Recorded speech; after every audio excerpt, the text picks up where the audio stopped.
नमस्कार दोस्तों, आप सभी लोगों का बहुत बहुत स्वागत है आप सभी के अपने परिवार स्टूडेंट इलाइट में। यार दोस्तों, आज हम लोग का मुलाकात जो है थोड़ा लंबे समय अंतराल के बाद हो रहा है, क्योंकि बीच में हमने आपको 4-5 दिन का छुट्टी दिया था और पीछे इस बैच में हमने आपको टोटल 22 मॉक टेस्ट यानी कुल 22 मॉक टेस्ट आपको कंप्लीट करवा दिया था। आज हम लोग आगे बढ़ेंगे मॉक टेस्ट नंबर 23 से, है ना।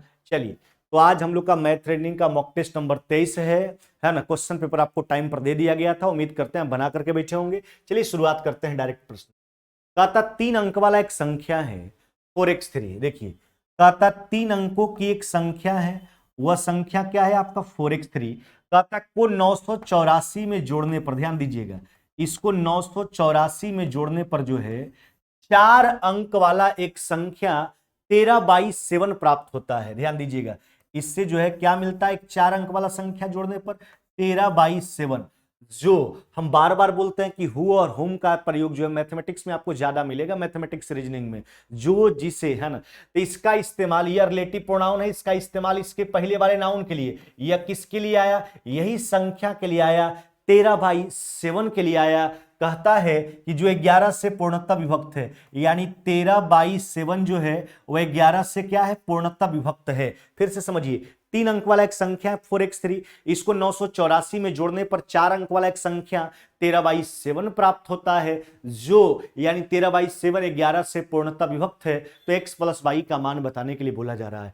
अब सोचिए, 13/7 अगर 11 से पूर्णतः विभक्त है तो इस पर 11 के विभाजन का नियम लागू होना चाहिए। 11 का नियम क्या कहता है, इकाई स्थान से बाईं ओर चलने पर सम स्थान के अंकों का योग तथा विषम स्थान के अंकों के योग का अंतर 0 हो या तो 11 का गुणज हो, है ना। तब समझिए वो संख्या जो है 11 से पूर्णतः विभक्त होता है। देखिए, अल्टरनेट टिक लगा लीजिए, यह विषम स्थान वाला हो गया, ऑड पोजीशन वाला, यह जो हो गया आपका इवन पोजीशन वाला, 7 3 कितना हो गया 10, है ना।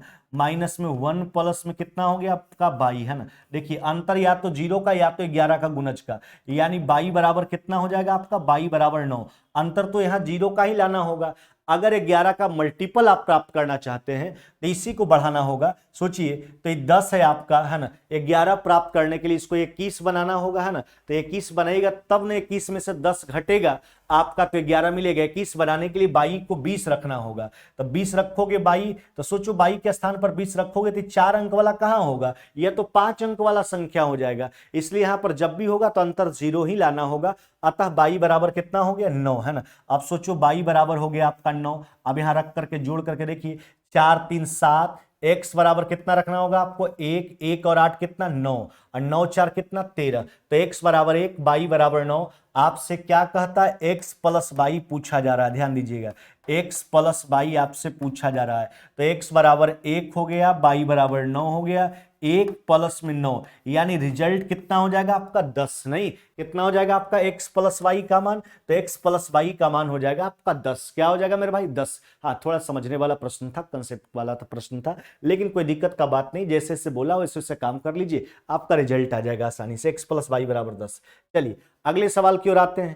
कहता है एक किसी वस्तु को 4800 में खरीदता है। अच्छा, ए जो है वस्तु को खरीदता कितना में चला, 4800 में खरीदता है और उसे 30% हानि पर बेच दिया। इस धनराशि से, यानी उससे जो राशि मिला वह दूसरी वस्तु खरीदता है, उसे 60% लाभ पर बेच दिया। कुल लाभ प्रतिशत, लाभ या हानि का प्रतिशत पूछा जा रहा है। देखिए, मान लेते हैं ए का जो है वस्तु का क्रय मूल्य 100 रुपया है, वो 4800 लिखा है। हम अपने कैलकुलेशन को सुविधापूर्वक हल करने के लिए हम मान लिए कि माना ए जो है एक वस्तु को 100 रुपए में खरीदता है ना। प्रतिशत में ही जवाब देना है।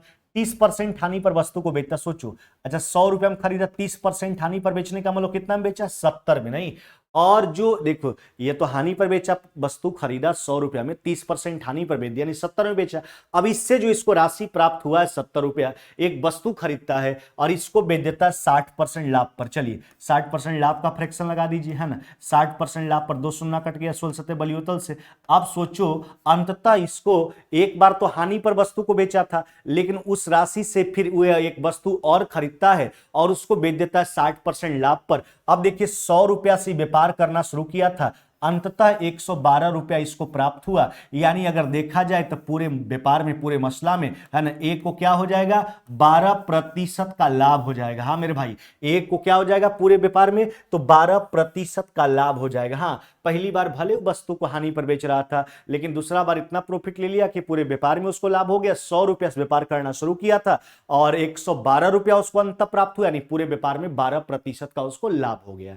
चलिए अगले सवाल की ओर आ जाइए। देखिए, तो ऐसा नहीं खाली प्रश्न को देख करके दौड़ना नहीं है, कैसे प्रश्न को सोल्व करें ताकि सेकंडों में प्रश्न सोल्व हो जाए। अब 4800 पर लेके चलते तो प्रश्न बनता जरूर, लेकिन आपको समय लगता, कैलकुलेशन करना पड़ता, इसलिए सुविधापूर्वक काम करना है ना, आराम से सोचना है कि कैसे प्रश्न को हम आसानी से सोल्व कर सकते हैं। चलिए, ए, बी और सी जो है मिलकर एक व्यापार करता है, पार्टनरशिप का प्रश्न है। कहता है कुल पूंजी का 2/5 भाग ए लगाया, 1/5 बी लगाया, तो बाद बाकी सी लगाया होगा। तीनों व्यक्ति है, ये 4595 का लाभ हुआ है ना, तो उसमें से कहता है सी का हिस्सा बताइए। देखिए, हम आपको बार बार बोलते हैं कि प्रॉफिट जो होता है वो डायरेक्टली प्रोपोर्शनल होता है इन्वेस्टमेंट इनटू टाइम के, यानी प्रॉफिट डिपेंड करता है इन्वेस्टमेंट और टाइम पर, यानी प्रॉफिट बराबर इन्वेस्टमेंट इनटू टाइम नहीं। क्या जानते हो आप, प्रॉफिट जो होता है वो डायरेक्टली प्रोपोर्शनल होता है इन्वेस्टमेंट इनटू टाइम के नहीं। अब सोचिए, लेकिन अगर समय का चर्चा नहीं हो, है ना, तो देखो सीधा सा बात है, प्रॉफिट को हम बांटते हैं पूंजी गुना समय के आधार पर, निवेश गुना समय के आधार पर। लेकिन अगर समय सबका बराबर हो तो इन्वेस्टमेंट के रेशियो में ही जो है सकी लाभ को बांट लिया जाएगा। चलिए, तो समय का तो अलग अलग किसी का जिक्र नहीं है, यानी सबका समय बराबर है, तो इन्वेस्टमेंट के रेशियो में ही प्रॉफिट को बांटा जाएगा। चलिए, 3 व्यक्ति का चर्चा है, कौन कौन है, ए, बी और क्या हो गया, सी। अब देखो, कुल पूंजी का 2/5 भाग कौन लगाता, ए। कुल पूंजी का 2/5 भाग लगाया ए, 1/5 भाग लगाया बी, यानी बाद बाकी जो शेष पूंजी वो सी लगाया होगा। 3 व्यक्ति है, ये है। अच्छा, ये दोनों मिलकर कितना लगा दिया, 2/5, 1/5, 3/5, तो एक में से 3/5 घटाओ, बचेगा कितना, 2/5 नहीं। चलिए, एलसीएम 5 हो गया, यानी 2:1 कितना हो गया, 2। यही तो तीनों के प्रॉफिट के बीच का रेशियो है, जो इन्वेस्टमेंट का रेशियो वही प्रॉफिट का रेशियो, क्योंकि यहाँ समय बराबर है, सबका समय का जिक्र नहीं है। आपसे क्या कहता है, 4595 का लाभ हुआ, इसमें सी का हिस्सा बताइए।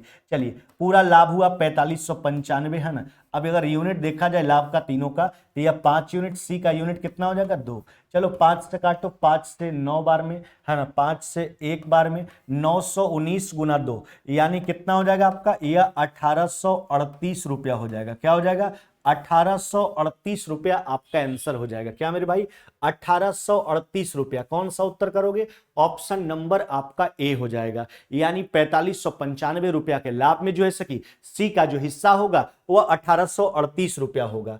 अगले सवाल की ओर आ जाते हैं। कहता जोसेफ जो है 2 ऊनी जैकेट, पहला को 2100 में, दूसरा को 3150 में खरीदा। पहले जैकेट को के प्रतिशत लाभ पर, दूसरे को के परसेंट हानि पर बेच देता है। उसने पाया कि दोनों का विक्रय मूल्य बराबर है, तो के का मान पूछा। देखो इधर, के जो है आपका जोसेफ जो है 2 ऊनी जैकेट, अच्छा, एगो को कितना में खरीदता है, 2100 में खरीदता है, जबकि दूसरा ऊनी जैकेट को कितना में खरीदता है, 3150 में बेचता है। देखो, पहला जैकेट को के प्रतिशत लाभ पर बेचा, सोचो के परसेंट लाभ पर, के परसेंट लाभ का फ्रैक्शन कितना हो जाएगा, 100 प्लस में के बटा 100, लाभ पर बेचने का बात, यानी ज्यादा में बेचेगा। चलिए, और दूसरा को बेचता है के परसेंट हानि पर। हाँ, ध्यान दीजिएगा, के परसेंट हानि का फ्रैक्शन के 100 माइनस में के बटा कितना, 100।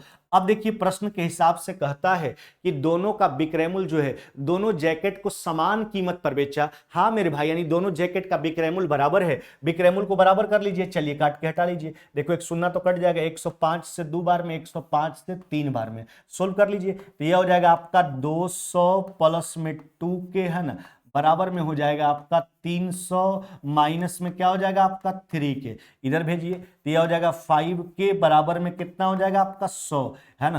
5 के बराबर में हो गया 100, यानी के बराबर कितना हो जाएगा आपका 20। नहीं, यही पूछा जा रहा है कि के का मान क्या होगा, तो के का मान हो जाएगा 20%, यानी क्या हो जाएगा, 20% के का मान हो जाएगा। कौन सा उत्तर करोगे, ऑप्शन नंबर ए हो जाएगा। के क्या था, पहला जैकेट को के परसेंट लाभ पर बेचा गया था, दूसरा जैकेट को के परसेंट हानि पर। वही के क्या है, लाभ हानि का प्रतिशत है। बस सिंपल सा बात है, एक जैकेट का क्रय मूल्य था उसका 2100, दूसरा का 3150 रुपया था। पहला जैकेट को के परसेंट लाभ पर बेचा, दूसरा को के परसेंट हानि पर, दोनों जैकेट को समान कीमत में बेचा गया, विक्रय मूल्य बराबर है, के का मान आ जाएगा 20। अगले सवाल की ओर आ जाते हैं। कहता यदि किसी कमरा की लंबाई चौड़ाई ऊंचाई, देखो एक कमरा है, हाँ चिल्ला, तो उसका लंबाई चौड़ाई ऊंचाई तीनों डायमेंशन के बीच का रेशियो जो है वह कितना दे रखा है, वह दे रखा है 5:4:2। देखिए ना, 5:4:2 दे रखा है। तो हम क्या करते हैं, लंबाई को मान लेते हैं 5x है ना, चौड़ाई को मान लेते हैं 4x और ऊंचाई को कितना मान लेंगे, 5:4:2 है तो ऊंचाई कितना हो जाएगा आपका 2x, नहीं ऊंचाई हो जाएगा आपका 2x है ना।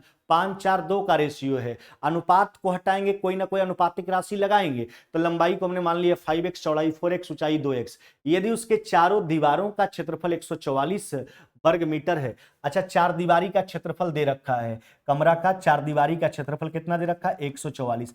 अच्छा, चार दीवारी का क्षेत्रफल क्या आप जानते हो, कमरा का 2 × L + B × H है ना। चलिए, तो 2 × L + B है ना, तो यह हो जाएगा आपका 5x है ना, L + B × H कितना हो गया आपका 2x। ये देखिए चार दीवारी का क्षेत्रफल अपने हिसाब से निकाल लिए, प्रश्न के हिसाब से 144 वर्ग मीटर दे रखा है। चलिए इसको सोल्व कर लेते हैं, ध्यान दीजिएगा। तो 144 बराबर में हो जाएगा आपका 2 गुना, ये हो जाएगा आपका 9x और ये कितना हो जाएगा आपका 2x है ना। अब देखिए सोल्व कर लीजिए, 9 दूना 18 दूना 36, 36 से 4 बार में है ना, तो x स्क्वायर बराबर 4, तो स्क्वायर तो रूट हो जाएगा, यानी x बराबर अगर देखा जाए तो x बराबर कितना हो जाएगा आपका 2। सोचो x बराबर 2 आ गया तो लंबाई जो है कि आपका कितना हो जाएगा, देखने वाला बात है, लंबाई हो जाएगा 5 दूना कितना 10, चौड़ाई कितना हो जाएगा 4 × 2 8 और ऊंचाई कितना हो जाएगा 2 × 2 यानी कितना हो जाएगा आपका 4 मीटर हो जाएगा। x का मान 2 आ गया, लंबाई 5x था, 5 × 2 चला 10 मीटर हो जाएगा, चौड़ाई 4x था, 4 × 2 8 मीटर हो जाएगा, ऊंचाई 2x था यानी 4 मीटर हो जाएगा। आपसे क्या कहता है, कमरे के फर्श का जो है विकर्ण क्या होगा। अब सिंपल सा बात है, अच्छा कमरा का लंबाई चौड़ाई ऊंचाई सब अलग अलग है, कमरा घनाभाकार है तो कमरा का जो फर्श होता है वह कैसा होता है, आयताकार होगा। तो आयत का विकर्ण क्या होता है, √L² प्लस में B² है ना। चलिए, तो वही इसका जो है उसका फर्श है, उसका विकर्ण बताना है।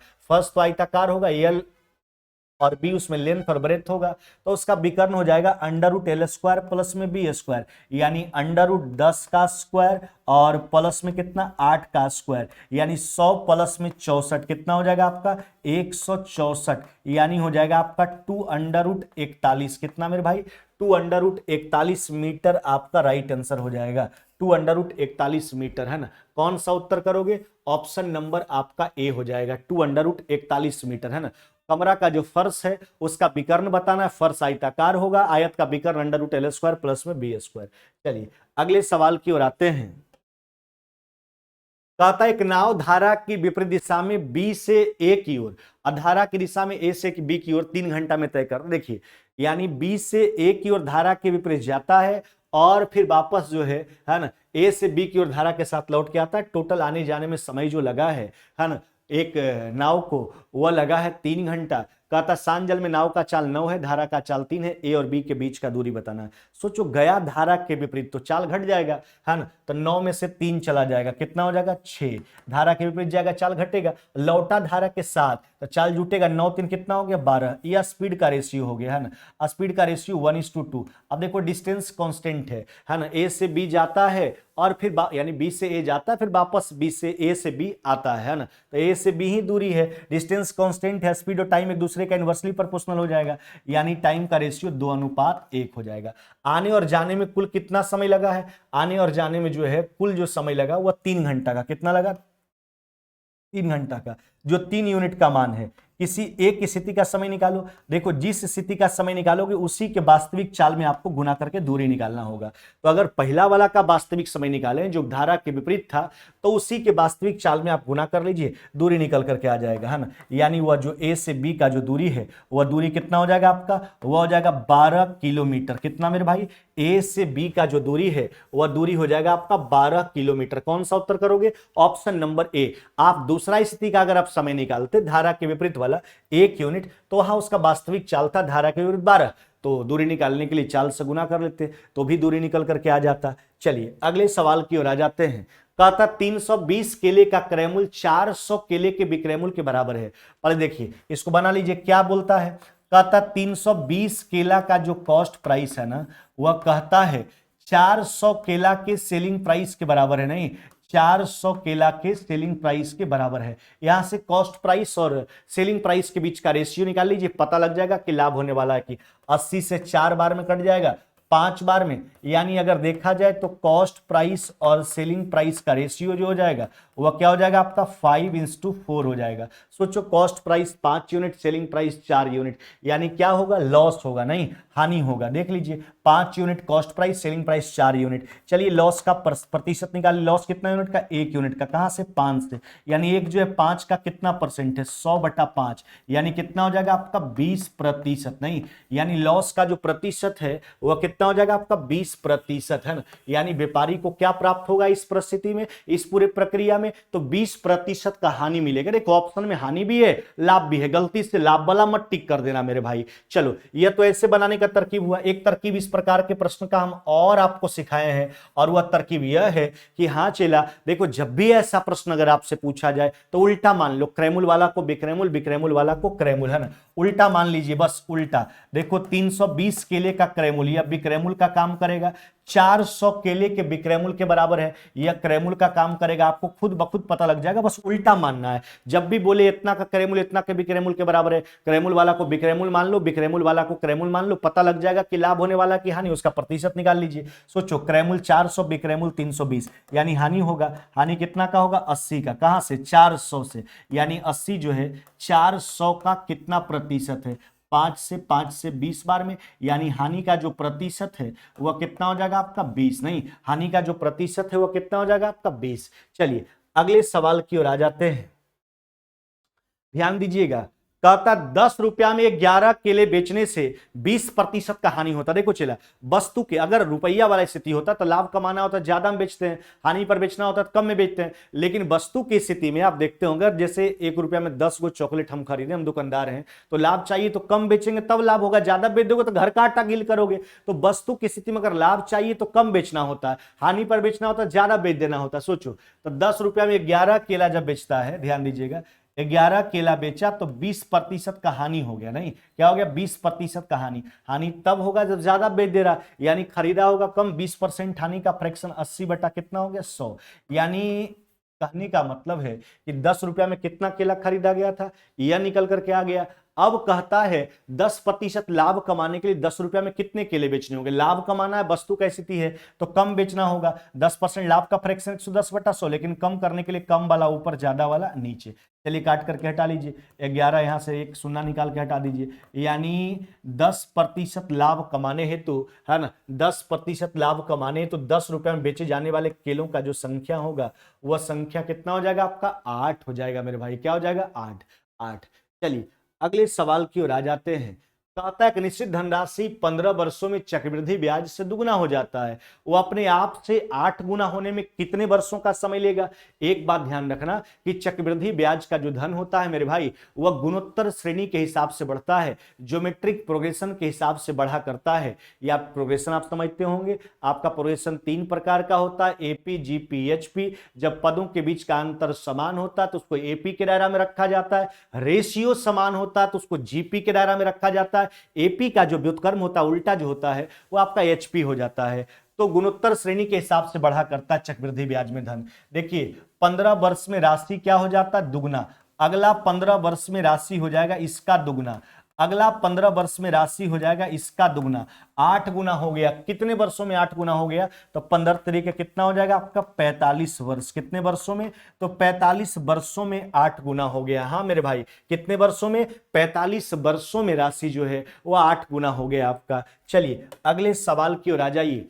कहता है व्यक्ति 60 किलोमीटर की दूरी जो है वह 7 घंटा में तय किया, यदि कुछ दूरी 8 के स्पीड से पैदल, देखिए पैदल 8 के स्पीड से और शेष दूरी 16 के स्पीड से साइकिल से, और शेष दूरी 16 के स्पीड से साइकिल से। देखिए दो स्थिति से दूरी तय करता है ना, कुछ दूरी पैदल 8 के स्पीड से, कुछ दूरी जो है जो बचा हुआ दूरी है ना, तथा कुछ भाग 16 के स्पीड से साइकिल से तय करता है। दो परिस्थिति से, परिवहन के दो साधनों से जो है यह दूरी को तय, कि एक बार पैदल जाता है और जो बचा हुआ दूरी उसको साइकिल से तय करता है।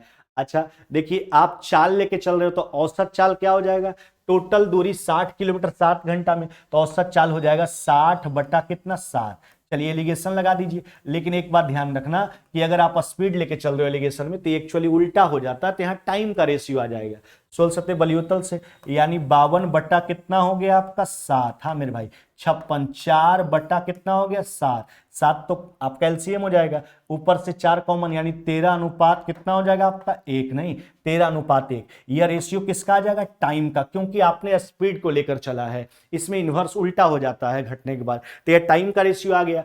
अब सोचो टोटल जो 60 किलोमीटर है उस दूरी को तय करने में कई घंटा लगा, 7 घंटा, पूरा समय 7 घंटा। यूनिट देखिए पैदल और साइकिल दोनों मिलाकर के 14 यूनिट है, कितना 14, 1 यूनिट का मान निकाल लीजिए। कहता तो बताइए उसने पैदल कितना दूरी तय किया, तो पैदल वाला समय निकालो, पैदल वाला समय कितना यूनिट है 13। अब देखिए जब पैदल का समय निकाल लिए तो इसके चाल से गुना कर लीजिए। अच्छा पैदल वाला स्पीड कितना था 8, यही तो दूरी निकल करके आ जाएगा, पैदल कितना चला है 7 से 2 बार में, 2 से 4 बार में, 13 चौक कितना हो जाएगा आपका, यह हो जाएगा आपका 52 किलोमीटर। कितना मेरे भाई 52 किलोमीटर, 52 किलोमीटर, यानी उसने पैदल कितना दूरी तय किया है, तो 52 किलोमीटर का दूरी तय किया है। हाँ मेरे भाई उसने पैदल कितना दूरी तय किया, तो 52 किलोमीटर का दूरी उसने तय किया है। चलिए अगले सवाल की ओर आ जाइए। कहता एक आदमी जो है अपनी आय का 1/3 भाग 5% पर, 3/5 भाग 8% पर, और शेष को जो है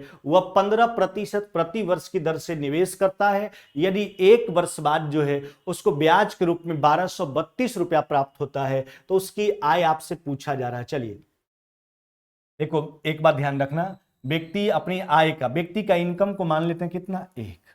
चलिए ध्यान दीजिएगा, आय का 1/3 भाग कैसे निवेश करता है, तो 5% की दर पर। ध्यान दीजिएगा आराम से, 3/5 भाग कैसे निवेश करता है, 3/5 भाग 8% की दर पर, नहीं, और जो शेष बचा है उसको कैसे निवेश करता है, शेष को 15% पर, नहीं देखो 1/3 भाग 5% की दर पर इन्वेस्ट किया, 3/5 भाग 8% पर, शेष को 15%, शेष कितना बचा, देखो दोनों को जोड़ लो, यह हो जाएगा कितना आपका 5 और 9, 14/15, बचा कितना 1/15 भाग बचा, इसको 15% की दर पर क्या करता है, निवेश करता है, नहीं।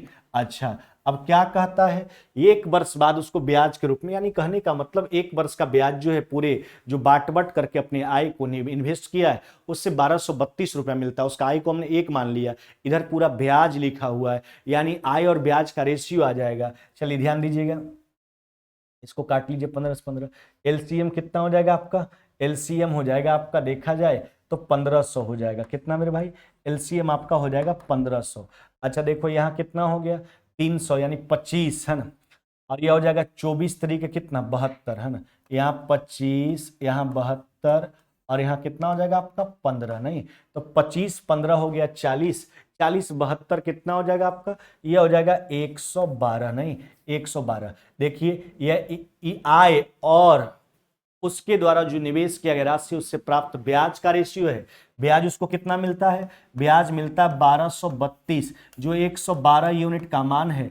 आपसे कहता है उसका आय बताइए, यानी 1500 यूनिट का मान बताना है। ध्यान दीजिएगा 112 से 11 बार में 15 अगर है 165, यानी 165 पर डबल सुनना 16,500 रुपया हो जाएगा। कितना मेरे भाई 16,500 हो जाएगा। कौन सा उत्तर करोगे, ऑप्शन नंबर ए, आय का उसका हमने 1 मान लिया और राइट साइड उसके ब्याज को लिख दिया गया, जो अलग अलग भाग में बांट कर इन्वेस्ट करता है उससे प्राप्त ब्याज 1 साल का। तो आय और ब्याज के बीच का रेशियो आ गया। ब्याज प्रश्न में दे रखा था 1232, जो 112 यूनिट का मान था, 1 यूनिट का हमने निकाला है ना। आपसे आय पूछा जो 1500 यूनिट के तौर पर है, 1500 यूनिट का मान निकाल लीजिए। आगे बढ़िए, किसी भिन्न के अंश में 15% का वृद्धि, हर में 8% का कमी करने पर से जो है वो 15/16 प्राप्त होता है। प्रारंभिक भिन्न पूछा जा रहा है। देखो भिन्न जब भी होता है तो P/Q के फॉर्मेट में होता है। प्रारंभिक भिन्न को मान लेते हैं x/22। क्या मान लेते हैं, x/22। ध्यान दीजिएगा अंश में 15% का वृद्धि। अच्छा, 15% वृद्धि का फ्रैक्शन कितना हो गया? 115/100। न्यूमरेटर 15% बढ़ाइए, डिनोमिनेटर में 8% का कमी करने का बात किया है। 8% कमी का फ्रैक्शन कितना हो गया? 92/100। इस परिवर्तन के बाद भिन्न कितना हो जाता है? तो भिन्न जो है 15/16 प्राप्त होता है। कितना? 15/16। प्रारंभिक भिन्न पूछा गया जिसको हमने x/22 मान रखा है। चलिए ध्यान दीजिएगा, 100 से 100 काट लीजिए, 23 पचे 15 से 23 से कट गया 4 बार में। इसको 4 बार में काट लीजिए, 5 से उड़ा दीजिए, 5 तिरिक 15 3 बार में। यानी प्रारंभिक भिन्न का जो मान है वह मान कितना हो जाएगा आपका? 3/4 हो जाएगा। प्रारंभिक भिन्न का मान क्या हो जाएगा? 3/4। कौन सा उत्तर करोगे? ऑप्शन नंबर हो जाएगा आपका, ऑप्शन नंबर बी हो जाएगा। यानी जो प्रारंभिक भिन्न है वह भिन्न कितना हो जाएगा आपका? तो 3/4 हो जाएगा। क्या मेरे भाई? 3/4 हो जाएगा। चलिए अगले सवाल की ओर आ जाइए। कहता 3 सेंटीमीटर त्रिज्या वाले 10 समरूप ठोस गोल गेंद को जो है एक गोला बनाने के लिए पिघलाया जाता है।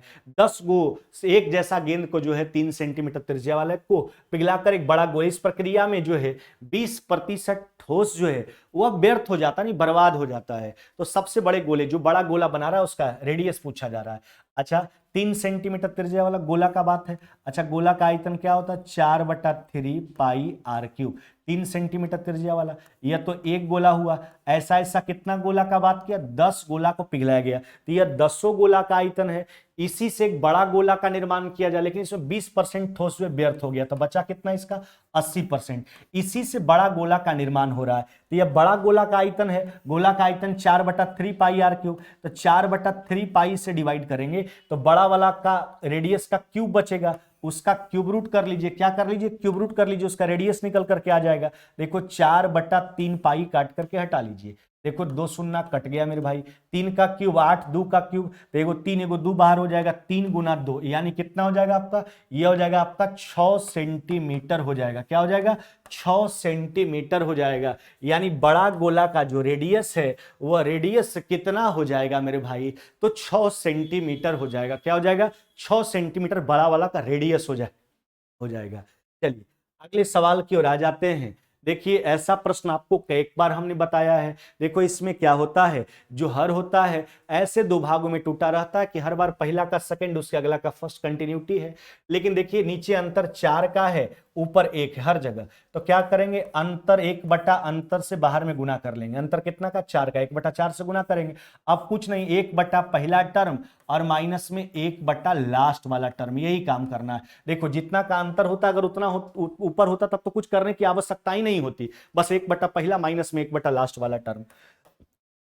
सोल्व कीजिए। 1/4, 903 में से आपका 3 चला जाएगा, यानी कितना हो जाएगा आपका? यह हो जाएगा आपका 903 एलसीएम हो जाएगा। 301 में से 1 गया, यानी 300 अब बटा 903 नहीं। चलिए 4 से काट लीजिए, कितना बार में? 75 बार में। 3 और निकाल लीजिए, यानी 25 तरीके 75, 25/301 आपका राइट आंसर हो जाएगा। क्या हो जाएगा? 25/301 जो है कि आपका बिल्कुल ही राइट आंसर हो जाएगा। ऑप्शन कौन सा करोगे आप?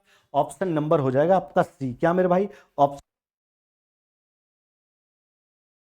चलिए इन्हीं के द्वारा अगर कोई तरह का प्रश्न है तो जरूर पूछिए, उसके बाद हम आगे बढ़ते हैं। कमेंट पहले देख लेते हैं, कमेंट सेक्शन एक बार।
चलिए यहां तक तो किन्हीं के द्वारा कोई तरह का दिक्कत नहीं था, सब बोले कि ठीक है सर। चलिए आगे बढ़ते हैं प्रश्न संख्या 15 की ओर।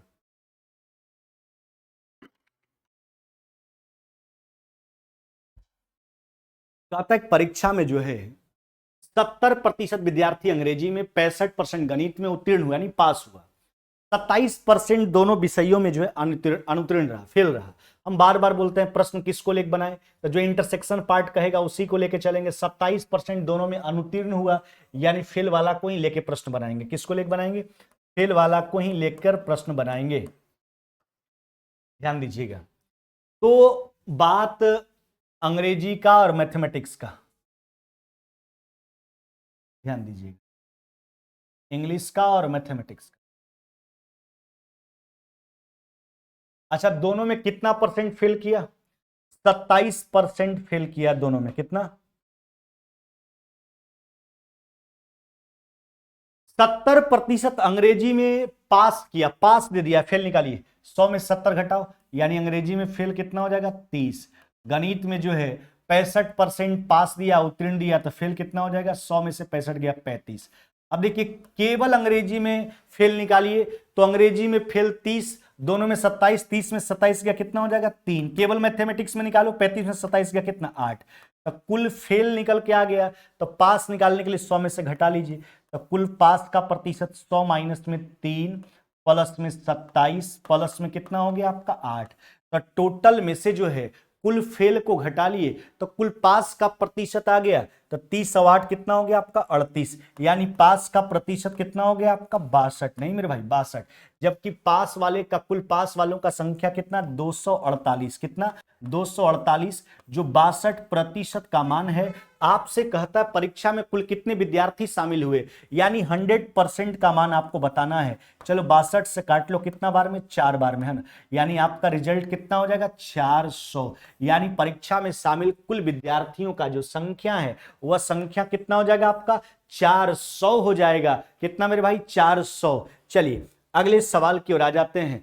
tan अल्फा बराबर 1/2, tan बीटा बराबर 1/3, अल्फा प्लस बीटा पूछा। ऐसा करते हैं ना, हम निकाल लेते हैं tan अल्फा प्लस बीटा। सोचो tan a प्लस b बराबर होता क्या है? tan a यानी tan अल्फा का मान 1/2, tan b 1/3 बटा 1 माइनस में tan a into tan b, 1 minus में 1/2 इंटू 1/3। चलिए ऊपर हो गया आपका 5/6, नीचे 6 में से 1 चला गया, 5/6 यानी 1 हो गया। 1 को tan थीटा के रूप में क्या लिखोगे? कितना डिग्री? tan 45 degree. दोनों तरफ tan का मामला है यानी tan हटा दीजिए, यानी अल्फा प्लस बीटा बराबर कितना डिग्री मेरे भाई? तो 45 डिग्री आपका आंसर हो जाएगा। कितना डिग्री? 45 डिग्री हो जाएगा। कौन सा उत्तर करोगे? ऑप्शन नंबर आपका बी हो जाएगा। कौन सा मेरे भाई? बी नंबर आपका राइट जवाब हो जाएगा। चलिए अगले सवाल की ओर आ जाते हैं। कहता सीमा और रीमा, किसका किसका बात है? सीमा और रीमा दोनों की वर्तमान आयु का रेशियो जो है वह 9 अनुपात कितना है? 16। 9 अनुपात 16। 10 वर्ष बाद जो है इनकी आयु का अनुपात कितना हो जाता? 2 अनुपात 3। देखिए ऊपर वर्तमान है, यह 10 साल बाद का बात है। वर्तमान से 10 साल बाद जाने के लिए दोनों में 10-10 साल जोड़ना होगा।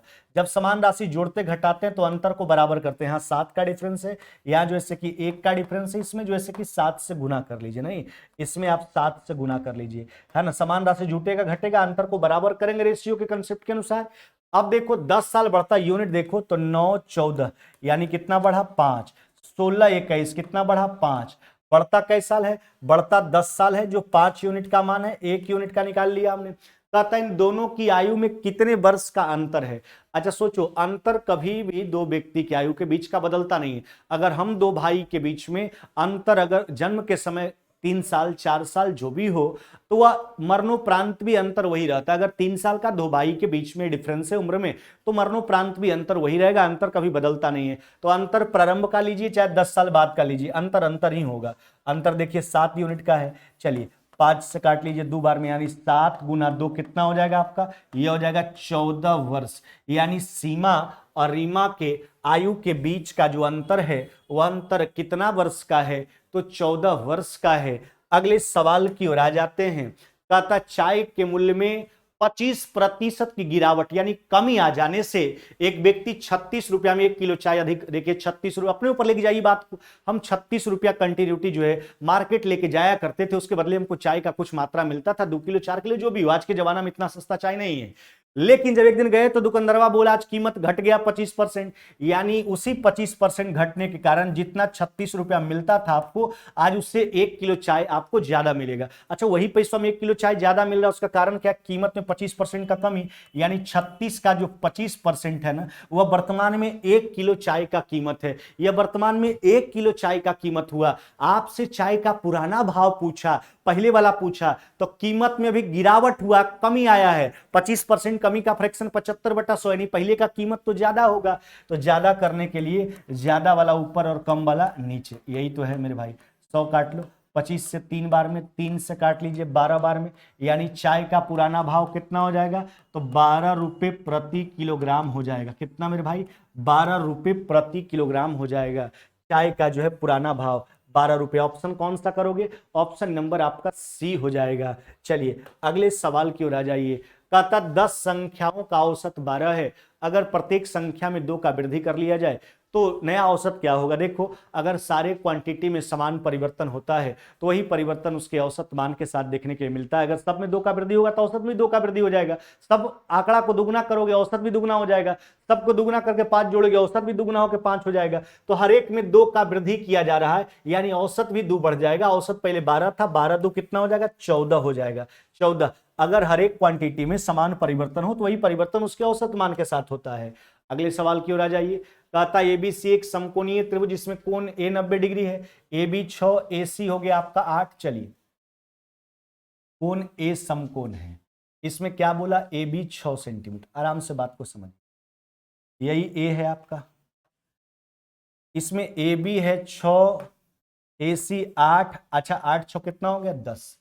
कहता है जिसका केंद्र, कहता है एक वृत्त जिसका केंद्र ओ है, त्रिभुज के भीतर एक बना वृत्त है। देखिए यही बात है ना, ये त्रिभुज के भीतर बना एक वृत्त है। तो कहता है इस वृत्त का परिमाप बता। पहले रेडियस निकाल लो। क्या निकाल लो? रेडियस निकाल लीजिए। ध्यान दीजिएगा, तो इसमें आप ध्यान रखना, समकोण त्रिभुज के अंतःवृत्त का जो त्रिज्या होता है वो होता है P + B - में AH/2। क्या होता है समकोण त्रिभुज के अंतःवृत्त का त्रिज्या? P + B - में AH/2। चलिए निकाल लीजिए। तो यहाँ पर P का मान कितना हो गया? 8 + में 6, हाइपोटेनस हो गया 10 है ना, बटा 2। 14 में से 10 गया, 4/2, यानी रेडियस कितना हो जाएगा? इंटरनल रेडियस ये हो जाएगा 2 सेंटीमीटर। इस वृत्त का परिमाप पूछा। वृत्त का परिमाप या परिधि क्या होता है? 2πr, यानी आपका उत्तर क्या हो जाएगा? ये हो जाएगा 4π, है ना, सेंटीमीटर का मामला है तो 4π सेंटीमीटर हो जाएगा। क्या हो जाएगा? 4π सेंटीमीटर। कौन सा उत्तर करोगे? ऑप्शन नंबर आपका डी हो जाएगा मेरे भाई। क्या हो जाएगा? Option number D, 4π centimetre. यह समकोण त्रिभुज का हमने पहले निकाल लिया अंतःवृत्त का त्रिज्या, उसके बाद उसका परिधि पूछा, परिधि 2πr है ना, यह परिधि कही चाहे परिमाप पे। देखो समकोण त्रिभुज के अंतःवृत्त का त्रिज्या P + B - में h/2, जबकि बाह्य वृत्त का जो त्रिज्या होता है वह होता है h/2, क्योंकि इसका परिकेंद्र कर्ण के मध्य बिंदु पर स्थित हुआ करता है। अभी तो अंतःकेंद्र का बात किया गया था। कहते थे किसी कूट भाषा में 786, रीजनिंग का प्रश्न आ गया आप। 786 का अर्थ है स्टडी वेरी हार्ड, 958 का हार्ड वर्क पेज, 645 का स्टडी एंड वर्क। एवरी का पूछा। अच्छा, एवरी का इस्तेमाल कहाँ किया गया? पहले सोचो। एवरी का प्रयोग जो है केवल तो फर्स्ट स्टेटमेंट में ही है नहीं। अच्छा, तो कोड भी केवल फर्स्ट में ही होना चाहिए। तो ऐसा कौन सा कोड है जो केवल पहला में है? देखिए 8 तो यहाँ भी है, यहाँ भी एक काट करके हटा लीजिए। उसके बाद आपका और कुछ है, 6 यहाँ भी है, 6 यहाँ भी एक काट के हटा लीजिए। तो केवल इसमें कोड कौन बच गया जो केवल पहला में है? तो 7, यानी भेरी का जो कोड हो जाएगा आपका, नहीं वह भेरी का कोड कितना हो जाएगा आपका? तो 7 हो जाएगा। कौन सा उत्तर करोगे? ऑप्शन नंबर सी मेरे भाई। अगले सवाल की ओर आते हैं। सीरीज का प्रश्न है, देखो एक बार देखिएगा आप। तो यहां पर अगर देखोगे, अच्छा, 1 का स्क्वायर, 2 का क्यूब, 1 बार स्क्वायर, 3 का स्क्वायर, 4 का क्यूब, 5 का स्क्वायर, 6 का क्यूब, 7 का स्क्वायर और 8 का क्यूब। यही तो रिजल्ट है, 1 बार स्क्वायर 1 बार क्यूब। तो 7 का स्क्वायर यानी एगो साइन ऑफ इंट्रोगेशन के जगह 49, 8 का क्यूब 512, तो 49,512 वाला ऑप्शन देखेंगे। ऑप्शन कौन सा हो जाएगा? ऑप्शन नंबर सी हो जाएगा। एक बार स्क्वायर है, एक बार क्या है आपका क्यूब। ऐसा ही सीरीज को कंटिन्यू करेंगे, दोनों साइन ऑफ इंट्रोगेशन की जगह पर 49 और 512। चलिए, कहता 2007 का कैलेंडर किस वर्ष के समान होगा? चलिए हम आपको बताए भी हैं, जैसे एक लीप वर्ष को उठा लीजिए। 2004 एक लीप वर्ष है जो 4 से डिविजिबल होता है। देखो लीप वर्ष का कैलेंडर जो होता है वह 28 साल बाद रिपीट किया करता है, या 28 साल पहले के जैसा हुआ करता है। नहीं, 28 साल बाद या 28 साल पहले लीप ईयर का कैलेंडर एक जैसा हुआ करता है। लीप ईयर के 1 साल बाद का जो कैलेंडर होता है वह हर 6 वर्ष के बाद जो है, यानी 6 वर्ष बाद जो है सेम कैलेंडर को रिपीट करेगा। लीप वर्ष के 2 वर्ष बाद का कैलेंडर जो होगा वह 11 वर्ष के बाद रिपीट किया करता है। लीप वर्ष के 3 वर्ष बाद का जो कैलेंडर होता है यह भी 11 वर्ष पर रिपीट किया करता है। नहीं, पीछे अगर जाओगे तो लीप वर्ष के 1 साल पहले का जो कैलेंडर होता है वह 6 साल पहले के कैलेंडर के जैसा होता है।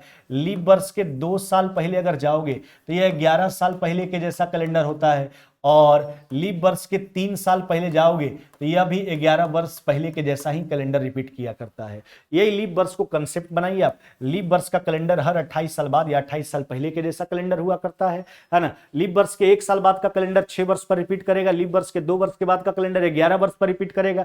लीप वर्ष के 3 वर्ष बाद का कैलेंडर भी 11 वर्ष पर। जैसे आगे बढ़े वैसे पीछे, लीप वर्ष के 1 साल पहले का कैलेंडर 6 साल पहले के जैसा कैलेंडर होता है। 2 वर्ष पहले का कैलेंडर 11 साल पहले के जैसे कैलेंडर के बराबर होता है, और 3 साल पहले का कैलेंडर भी 11। तो 2007 का बात किया, देखो 2007 का कैलेंडर 11 साल बाद रिपीट करेगा। 7 11 कितना हो जाएगा आपका? 18। यानी 2018 में जो है समान कैलेंडर जो है वो आपका रिपीट होगा 7 के जैसा। चलिए अगले सवाल की ओर आ जाते हैं। 6 व्यक्ति A B C D E और एफ का चर्चा है। सर्कुलर अरेंजमेंट कितना व्यक्ति का? 6। चलिए 6 व्यक्ति का चर्चा है। कहता है चारों ओर बैठे हैं जो कि है ना, बैठे हैं जो कि बी, हाँ जैसे कि बी डी और सी के बीच में बैठा है ना। ए ई और सी के बीच में सब, देखो सर्कुलर अरेंजमेंट है, सबसे पहले लेफ्ट राइट के स्टेटमेंट का ही इस्तेमाल करेंगे, है ना। एफ डी के दाईं ओर है। देखिए ध्यान दीजिएगा, एफ जो है वह क्या है आपका? डी के दाईं ओर है। नहीं, एफ डी के दाईं ओर है। बी डी और सी के बीच में।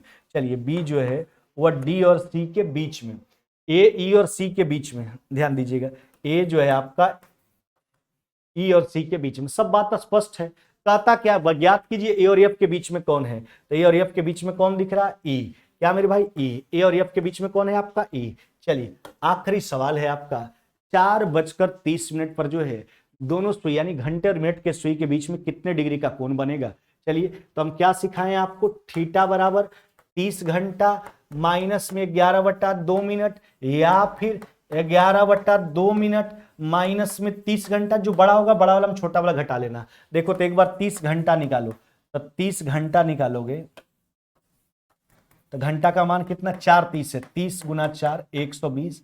11/2 मिनट निकालो, ध्यान देना, तो यह हो जाएगा 11/2 मिनट का मान कितना हो गया? 30 है ना, 15, यानी 165। बड़ा वाला में छोटा वाला घटा लीजिए, यानी थीटा बराबर 165 माइनस में 120, यानी कितना डिग्री हो जाएगा? 45 डिग्री आपका आंसर हो जाएगा। यानी 4:30 पर दोनों सुई के बीच में जो कोण बनेगा वह कोण कितना डिग्री का होगा? 45 डिग्री का होगा। यह था आपका मॉक टेस्ट नंबर कितना मेरे भाई? 23। हाँ, पीछे जो गैप हुआ वो हम आपको बोल के गए थे कि हम जा रहे हैं 4-5 दिन की छुट्टी में। हमने कंटिन्यू आज से शुरू कर दिया। कल से अपने टाइम पर आप जुड़िए, क्वेश्चन पेपर जाएगा, आप बना करके तैयार रहोगे, लाइव डिस्कशन में जुड़िएगा, मजा आएगा, है ना। चलिए आगे मुलाकात होगा कल हम लोग का मॉक टेस्ट नंबर 24 के साथ। तब तक विदा लेते हैं। जय हिंद, जय भारत।